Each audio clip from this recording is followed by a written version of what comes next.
But Marc Spears, what did he say? He said he could see the Pistons being a play-in team or pushing for the play-in team. I agree with him on this. If the Pistons can stay healthy, and I don't want this to happen, but if the injury bug hits other NBA teams, you could see the Pistons climbing up the ladder of the standings, and sneaking potentially into the playoff. I mean, you only got to have a 10th. You only got to be the 10th seed to get into the play-in. So, I mean, I get it's a huge leap, but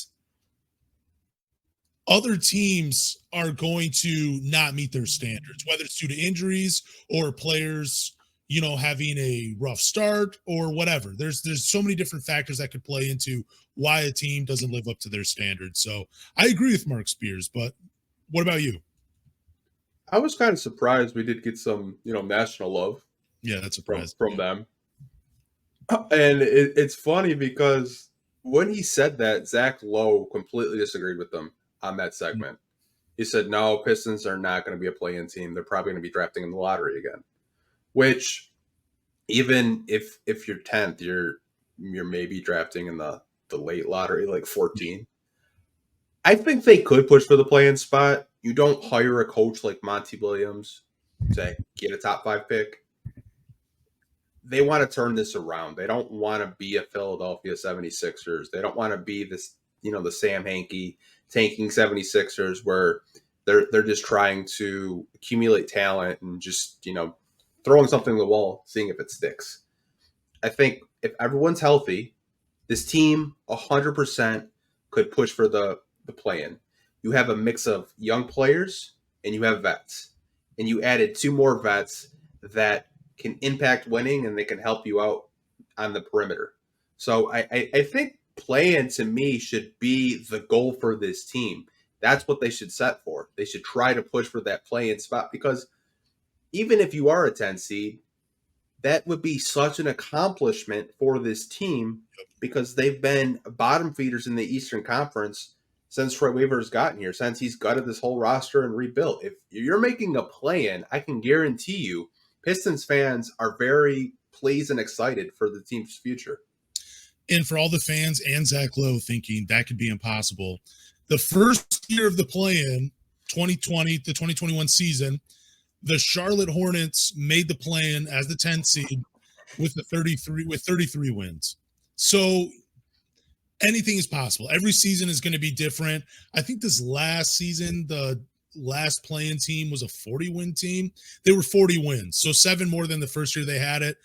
But if things go sour for teams, you could sneak in with just a few wins over 30 to get into the play-in. So it's not impossible. Shout out to Marc Spears for showing some love to Detroit.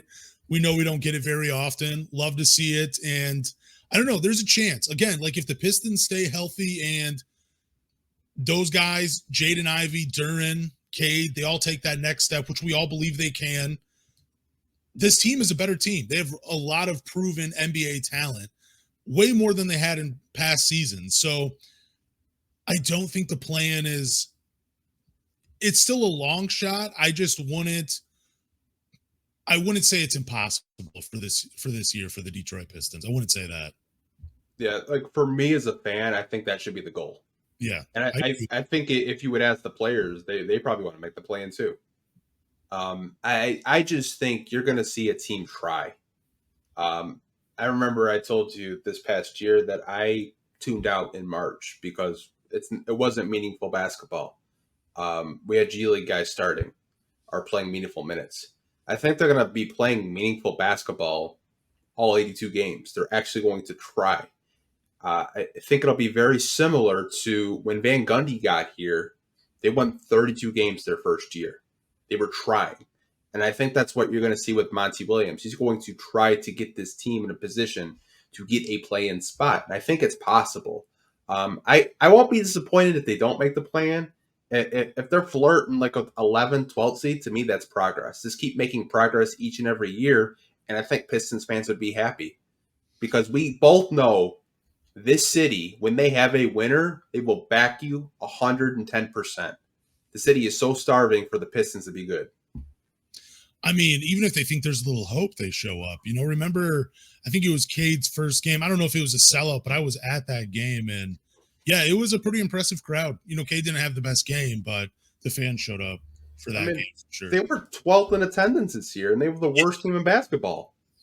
Like, the city is starving for a winner. Like, you get this team winning basketball games, they're probably top 5 in attendance.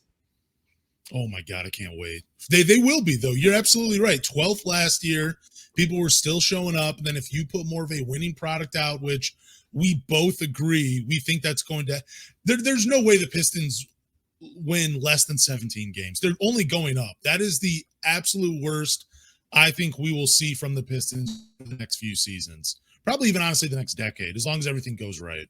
I don't see them getting 15 wins or anything like that anytime soon. So I really think, what was it? I think it was at 27.5 is what Vegas has them at, or 28, something like that. And we both said the over. We both think there's going to be a lot more winning done this year for the Detroit Pistons. Yeah, I said 33 to 35 would probably be where I would bet at, because I think it's doable with the new coaching staff, with Cade Cunningham coming back, a guy that was averaging 20 points on one leg. Give him 2 legs. Who knows what he averages, right? So I think the future is bright. I'm excited for this basketball team.